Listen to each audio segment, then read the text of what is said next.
পরের দিন সকালে ফারহান সবার সাথে বসে নাস্তা করছে। সে সময় ওর বাবা ওকে বলল, ফারহান, হ্যাঁ আবু বলো, তোমাকে আজই ইউকে যেতে হবে। আজকেই? কিন্তু আব্বু হঠাৎ করে কাজ পড়ে গেল। তোমাকে ওখানে আর কি কোম্পানির সাথে একটি ডিল সাইনের জন্য যেতে হবে। ইউনো যে এটা আমাদের জন্য একটা বড় সুযোগ। এই ডিলটা যদি পেয়ে যাই তো প্রায় 1,000 কোটি টাকা লাভ হয়। সো বুঝতেই পারছো যে ওটা কতটা জরুরি। তোমার পাসপোর্ট, ভিসা সব কিছু রেডি, রাত 8টায় তোমার ফ্লাইট। ওকে আব্বু, আমি যাচ্ছি। তারপর ও মিতুর সাথে যাওয়ার জন্য কথা বলে। মিতু একথা শুনে একটু মন খারাপ হয়েছিল যখন শুনলো ফারহানের ফিরতে 1 সপ্তাহ বেশি সময় লাগবে, কিন্তু ফারহান ওকে অনেক বুঝিয়ে সুঝিয়ে সেদিন চলে যায়। আর তারপরের দিনে টিনার কথা অনুযায়ী ফারহানের বাবা মিতুদের বাড়িতে যায়। মিতু ওই সময় বাড়িতে ছিল না, দিনার সাথে বাইরে গিয়েছিল। ওর বাবা মিতুদের বাড়িতে পৌঁছে কলিং বেল বাজায়। বেলের শব্দ শুনে মিতুর মা এসে দরজা খুলে অপরিচিত কাউকে দেখে অবাক হয়ে জিজ্ঞেস করলো, কে আপনি? আপনাকে তো ঠিক চিনলাম না বলছি। তার আগে বলুন, এটা কি আরমান সাহেবের বাড়ি? হ্যাঁ। উনি কি বাসায় আছেন? হ্যাঁ আছে। আপনি বসুন, আমি ডেকে আনছি। তারপর মিতুর মা যেয়ে ওর বাবাকে ডেকে আনলো। মিতুর বাবা ওনার সামনে আসতে ফারহানের বাবা বললেন, তো আপনি আরমান সাহেব? জি, কিন্তু আপনাকে তো ঠিক চিনলাম না। না চেনারই কথা। তা মিস্টার আরমান, আপনার মাসিক ইনকাম কত জানতে পারি? আমি আসলে কিছু বুঝতে পারছি না। আপনাকে আমি চিনি না, জানি না, হঠাৎ করে এসে আমার মাসিক ইনকামের কত তা জানতে চেয়েছেন যে? অবশ্যই কোনো কারণ আছে, তাই জানতে চেয়েছি। প্লিজ বলুন। জি, 40,000 টাকা। মাত্র 40,000 টাকা? এই জন্যে বুঝি মেয়েকে বড়লোক ছেলেদের পিছনে লেলিয়ে দিয়েছেন বাড়তি টাকা হাতানোর জন্য? তার মানে কি বলতে চাইছেন আপনি? ঠিকই তো বলছি। না না বলছেন না যে? কারণ আমার মেয়ে এরকম না। এই শিক্ষায় আমি আমার মেয়েকে মানুষ করিনি। হ্যাঁ, সে তো দেখতেই পাচ্ছি আপনার মেয়ে কত শিক্ষায় মানুষ হয়েছে। এই জন্য তো আপনার সম্পদের লোভে পড়ে আমার সম্পত্তির লোভে পড়ে আমার ছেলের পিছনে পড়েছে। তা কত টাকা হলে আপনার মেয়ের থেকে আপনার ছেলেকে মুক্ত করতে পারবো বলুন? আপনি যত চান, যত টাকা চাইবেন আমি দিতে রাজি আছি। বাজে কথা বলা বন্ধ করুন। আমরা আপনাদের মতো বড় লোক না হতে পারি, কিন্তু লোভী নই। আমাদের যা আছে তাতে আমরা খুশি। আর আমার মেয়ে কখনো এরকম কাজ করতেই পারে না। ওকে, আমার কথায় বিশ্বাস না হলে আপনি আপনার মেয়েকে জিজ্ঞেস করুন যে সে আমার একমাত্র ছেলে ফারহান চৌধুরীর পিছনে পড়ে আছে কি না। আমি আজকে ভালোভাবে বলে গেলাম, নিজের মেয়েকে সামলান। তা না হলে এ ফারহাদ চৌধুরী কী করতে পারে দেখবেন। তারপর ফারহানের বাবা ওখান থেকে চলে আসে। আর মৃত্যু বাবা মা যেন অসহায় হয়ে গেছে এসব শুনে। যে মেয়েকে ওরা এতটা ভরসা করতো, আজ তার জন্য এতটা অপমান সহ্য করতে হলো। তবে মৃত্যুর বাবা এখনও বিশ্বাস করেনি যে মৃত্যু এসব করতে পারে। সন্ধ্যার দিকে মৃত্যু বাড়ি ফিরে দেখে ওর বাবা মা দুজনে ড্রয়িং রুমে বসে আছে। ও গিয়ে ওদের পাশে বসে, কিন্তু ওদের এভাবে চুপচাপ বসে থাকতে দেখে জিজ্ঞেস করে, কী হয়েছে আব্বু আম্মু, তোমরা এভাবে মন খারাপ করে বসে আছো কেন? মৃত্যুর কথা শুনে ওরা আম্মু রেগে গিয়ে বলল, তোর কী করবো, তুই যা শুরু করেছিস তার জন্য তো আর কয়েকদিন পর মানুষের সামনে মুখ দেখাতেই পারবো না। ছি, তোকে আমরা এত বিশ্বাস করি, আজ তুই তার এই প্রতিদান দিলি? মানে আমি কি করেছি আম্মু? কি বাকি রেখেছিস সেটা বল। তোর জন্য লোকে বাড়ি বয়ে এসে এতগুলো কথা শুনিয়ে গেলে ছি, আমার ভাবতে মরে যেতে ইচ্ছে করছে। তুমি থামো তো। মৃত্যু তোমাকে যা জিজ্ঞেস করবো সব ঠিকঠাক উত্তর দেবে। মৃত্যুর বাবার কথা শুনে একটু ঘাবড়ে গেল, কারণ ওর আব্বু তখনই ওর নাম ধরে ডাকে যখন ও বড় কোনো অপরাধ করে। তারপর ও নিজেকে সামনে নিয়ে বলল, বলো আব্বু, কি বলবে? তুমি ফারহান নামকে কাউকে চেনো? মৃত্যু ফারহানের নাম শুনে খুব ঘাবড়ে গেল যে ওর আব্বু কি করে জানলো। ওকে চুপ করে থাকতে দেখে ওর মা বলল, কী রে, চুপ করে আছিস কেন, বল। হ্যাঁ হ্যাঁ, চিনি। ওর সাথে তোমার কী সম্পর্ক? মৃত্যু চুপ করে আছে। তা দেখে ওর মা ওর হাত টেনে নিজের মাথার উপর দিয়ে বলল, আমার মাথায় হাত দিয়ে বল, কী সম্পর্ক তোর ওর সাথে? আর যাই হোক, মায়ের মাথায় হাত দিয়ে মৃত্যু বলতে পারলো না, তাই ভয়ে ভয়ে বলল, আমি ওকে ভালোবাসি আম্মু। বলার সাথে সাথে ওর মা ওর গালে ঠাস করে একটা চড় মারল। তোর এই ভালোবাসার জন্য ওর বাবা আমাদের বাড়িতে এসে যা নয় তা বলে অপমান করে গেছে। বলেছে আমরা নাকি টাকার জন্য তোকে এভাবে লেলিয়ে দিয়েছি, এত কষ্ট করে তোকে আমরা মানুষ করেছি, এইসব শোনার জন্য বল। ফারহানের বাবা এসব বলে চলে গেছে। হ্যাঁ, মৃত্যু আরও কিছু বলতে যাবে তার আগে পিছন থেকে গিয়ে কিছু পড়ার শব্দ শুনে পিছনে ফিরে দেখে ওর বাবা বুকে হাত দিয়ে নিচে পড়ে গেছে। ও আর ওর মা খুব ভয় পেয়ে যায়, তাড়াতাড়ি ওর বাবাকে হসপিটালে নিয়ে যায়। ডক্টর সব কিছু দেখে বলে অতিরিক্ত মানসিক চাপের কারণে ওনার হার্ট অ্যাটাক হয়েছে। এই কথা শুনে মৃদু আর ওর মা খুব ভয় পেয়েছেন। না না, আপাতত ভয় কেটে গেছে, তবে সাবধান, ওনাকে যেন কোনোভাবে আর চিন্তায় ফেলবেন না, তাহলে কিন্তু বড় দুর্ঘটনা ঘটে যেতে পারে। তারপর ওর বাবা জ্ঞান ফিরল, ওর কবিনের ভিতর যায় ওর বাবার সাথে দেখা করতে। মৃত্যু ওর বাবার পাশে যেয়ে বসে আর বলে, আব্বু বিশ্বাস করে আমি এমন কোনো কাজ করিনি যাতে তোমাকে এভাবে অপমানিত হতে হবে। তারপর কী থেকে কী হয়ে গেছে তুমি আমাকে মাফ করে দাও আব্বু, আমি তোমাকে কথা দিচ্ছি আমি আর কোনো দিন ওর সাথে কথা বলবো না, ওর সাথে কোনো সম্পর্ক রাখবো না। আজ থেকে ওর সাথে আমার সব সম্পর্ক শেষ, তুমি কারো কাছে ছোট হয়ে যাও এমন কোনো কাজ আমি করবো না, প্রমিস। তারপর ওর বাবা সুস্থ হয়ে গেলে ওরা বাড়িতে চলে আসে। এভাবে 7 দিন পার হয়ে যায়। একদিনে মৃত্যু ফারহানের সাথে কোনো যোগাযোগ করেনি। ফারহানও মৃত্যুর সাথে যোগাযোগ করতে না পেরে ওর যেন দম বন্ধ হয়ে আসছে। ও তাড়াতাড়ি কাজ শেষ করে 8 দিনের দিন বাড়িতে ফিরে আসে। এদিকে মৃত্যু ও ফারহানের সাথে কথা বলে ও খুব কষ্ট হচ্ছে, কিন্তু ওর বাবার জন্য চাইলেও যোগাযোগ করতে পারছেন। আর ওর বাবা তো সত্যি কোনো দোষ নেই। ফারহানের বাবা যদি ওর বাবাকে এভাবে অপমান না করতো তাহলে তো এসব কিছুই হতো না, আর ওর বাবাও সুস্থ থাকতো। এটা ভেবে আবার মৃত্যু ফারহানের উপর ভীষণ রাগও হচ্ছে, তাই ও ঠিক করে নেয় ওর যতই কষ্ট হোক ও আর ফারহানের সাথে কোনো রকম যোগাযোগ করবে না। কিন্তু যতই বলুক মন তোর মুখের কথা শোনে না, তাই মৃত্যু ও সবসময় মন খারাপ করে থাকে। ও যেন কয়েকদিনে হাসতে ভুলে গেছে। এদিকে ফারহান দেশে ফিরে আগে বাড়িতে না গিয়ে মৃত্যুকে খোঁজ নেয়।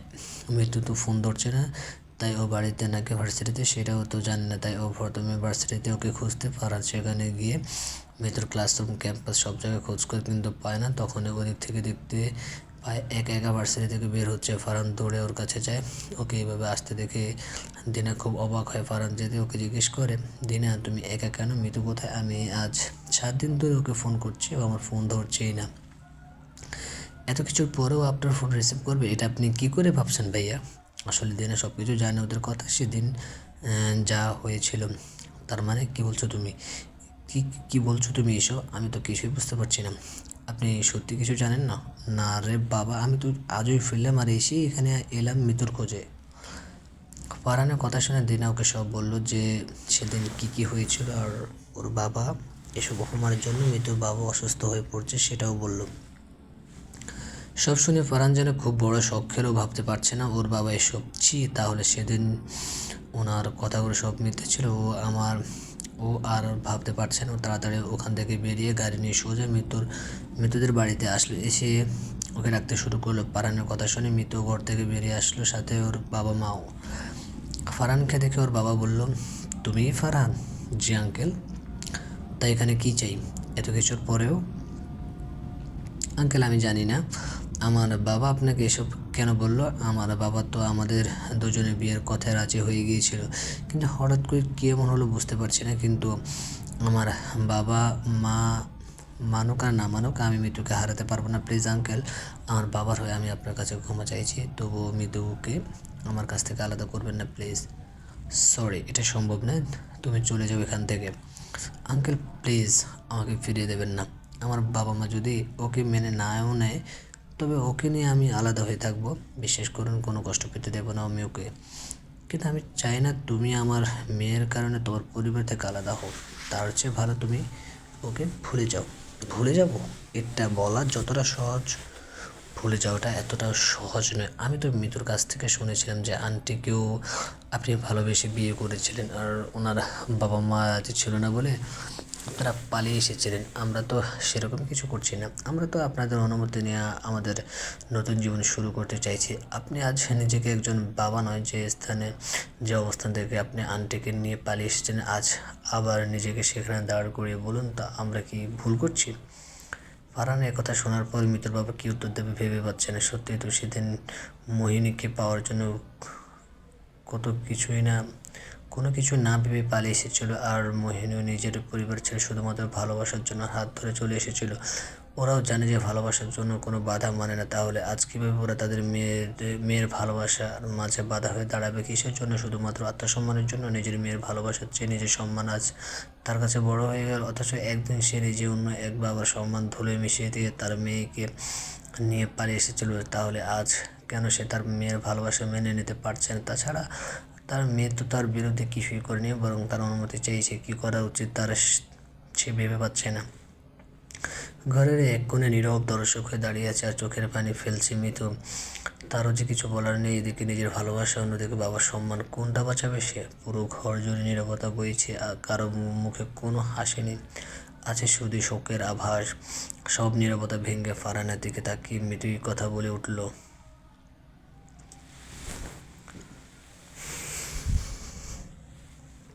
ফারহান, আপনি প্লিজ এখান থেকে চলে যান।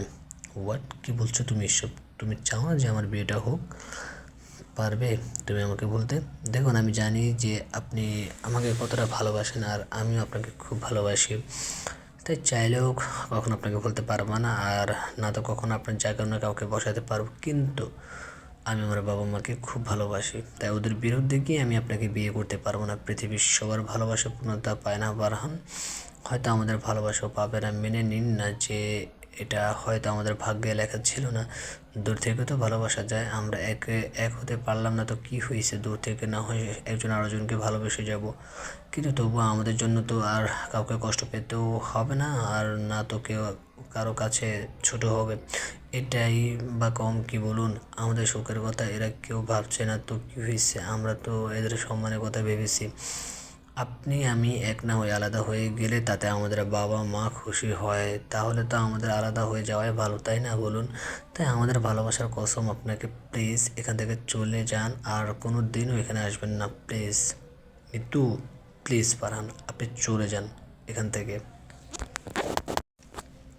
বেশ, আমি তোমার কথায় রাখবো, চলে যাচ্ছি। আমি আর কখনো ভালোবাসা দাবি নিয়ে তোমার সামনে আসবো না। ভালো থেকো বলে চোখের পানি মুছতে মুছতে ফারহান বেরিয়ে যাবে। তখনই মিতুর বাবু ওকে পিছন থেকে ডাক দেয়, দাঁড়াও। ওনার কথা শুনে ফারহান দাঁড়িয়ে যায়, পিছনে ফিরে জিজ্ঞাসা দৃষ্টিতে ওনার দিকে তাকায়।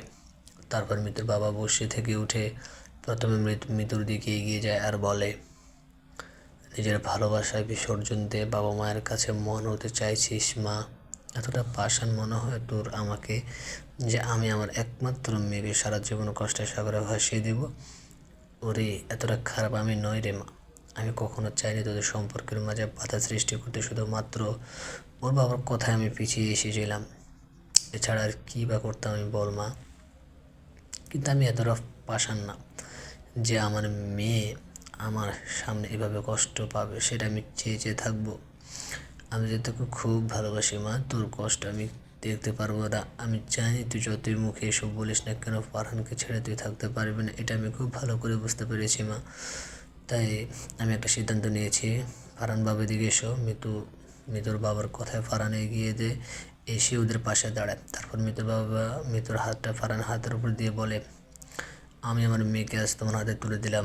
আমি জানি তুমি ওকে খুব ভালো রাখবে। সে ভরসাতেই নিঃসংকোচে আমি আমার জানটা আজ থেকে তোমার কাছে দিলাম। দোয়া করে তোমরা খুব সুখী হও। তারপর কিছু সময় থেমে একটা দীর্ঘশ্বাস ফেলে মিতুর বাবা আবার বলতে শুরু করে, তুমি মিতুকে নিয়ে যাও, আর আবার সেদিনই তোমরা আমাদের কাছে ফিরে আসবে, যেদিন তোমার বাবা মা তোমাদের মন থেকে মেনে নেবে, তার আগে নয়। এই কথা শুনে ওরা দুজনেই সহ মিতুর মাও অবাক চোখে ওনার দিকে তাকিয়ে থাকে। আব্বু, কি বলছো তুমি এসব? আমি তোমাদের ছেড়ে? যদি ওনারা কোনো দিন মেনে না নেয়, না, আমি পারবো না আমি তোমাদের ছাড়া থাকতে।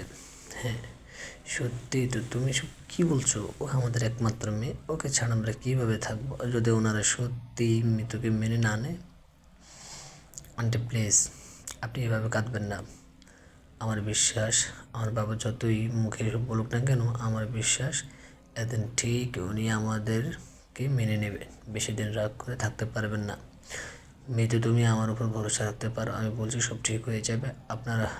আপনাদের কথা আমি মেনে নিলাম আঙ্কেল। আমি সেদিনে মৃদুকে নিয়ে আপনাদের সামনে আসবো যেদিন আমার বাবা আমাদেরকে মেনে নেবে, কিন্তু আমি পারবো না আমার আব্বা আম্মুকে ছেড়ে থাকতে। মৃত্যু মা, দেখ সবসময় সব কিছু সব থেকে পরিপূর্ণ হয় না। তোকে ছেড়ে থাকতে আমাদেরও খুব কষ্ট হবে, কিন্তু আমি যে নিরুপায় মা, তুই কি চাস যে কেউ তোর বাবার দিকে আঙুল তুলুক? না বাবা।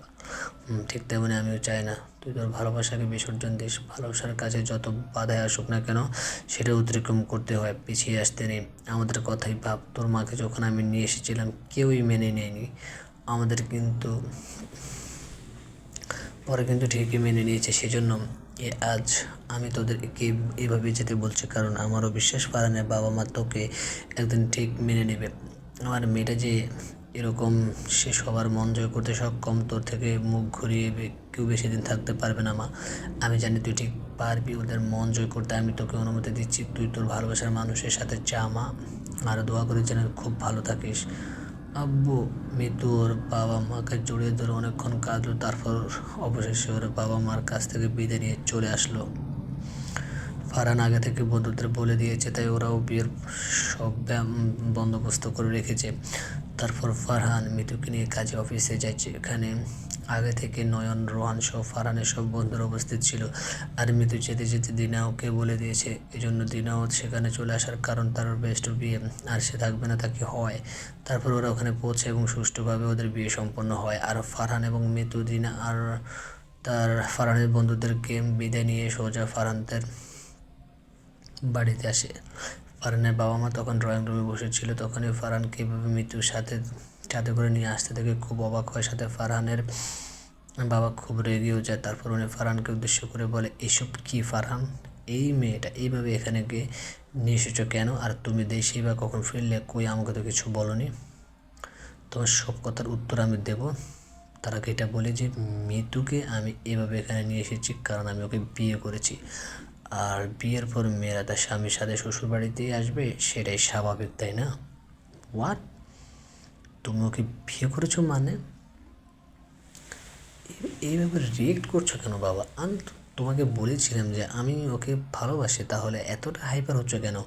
আর তুমিও তো বলেছিলে যে তোমার কোনো আপত্তি নেই, তাহলে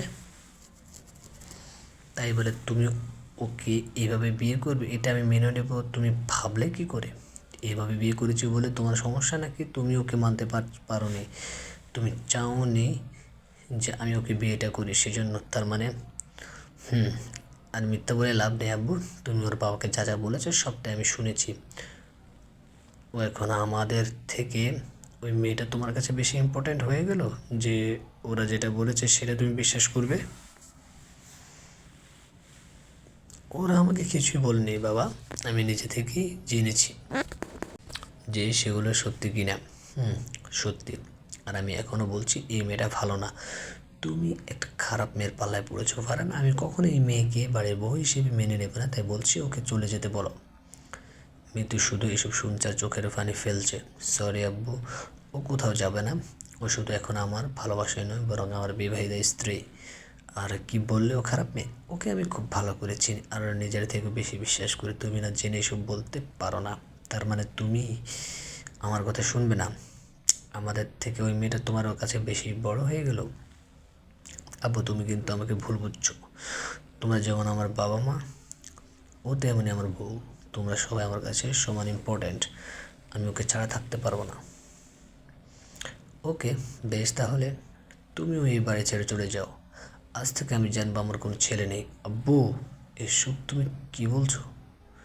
ওই বাড়ি থেকে চলে যাবে মানে? কেন বলছো এসব? মেনে নাও না ওদের।